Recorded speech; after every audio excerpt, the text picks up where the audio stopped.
அடிக்கிற வெயிலுக்கு பார்த்திங்கன்னா பிரியாணி சாப்பிட்லான்னு சொல்லிட்டு முடிவு பண்ணிவிட்டு எல்லாருமே சாப்பிட போயிட்டோம்.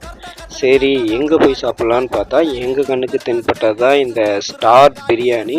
பார்த்திங்கன்னா உங்களுக்கே தெரியும், இந்த ஸ்டார் பிரியாணியை சாப்பிட்றதுக்காக தான் நாங்கள் பார்த்திங்கன்னா ஒர்க்கை முடித்த உடனே பெருந்துறையிலேருந்து ஈரோடு போகிற ரோட்டில் கொங்கு மருத்துவமனைன்னு போர்டு வச்சுருந்தாங்க. அதுக்கு ஆப்போசிட்டில் ஸ்டார் பிரியாணி இருந்துச்சு. அதாவது ஈரோடு ரோட்டில் இருந்து பெருந்துறை போகிற ரோட்டில் லெஃப்ட் சைடில் பார்த்திங்கன்னா அந்த பிளேஸ் அமைஞ்சிருந்தது. போன உடனே எங்களுக்கு சீட்டு கிடச்சிருந்தது.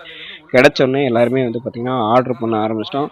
ஆளாளுக்கு என்ன வேணுமோ எல்லாமே பார்த்திங்கன்னா ஆர்டர் பண்ணோம். உடனே கொண்டு கொடுத்தாங்க. ஸோ பார்த்திங்கன்னா வாங்கின உடனே எல்லாருமே ஒரு பைட்டு சாப்பாடை போட்டுக்கிட்டோம். உண்மையாலும் சொல்கிறேன், அங்கே போய் சாப்பிட்டது பார்த்திங்கன்னா ஒர்த்து வருமா அப்படின்னு தான் நான் சொல்லுவேன். பார்த்திங்கன்னா சிக்கன் அண்டு எக்கு அண்டு வறுவல் எல்லாமே இருந்தது. ஸோ சாப்பிட்றதுக்கு பார்த்திங்கன்னா சக்கத்தாக இருந்தது.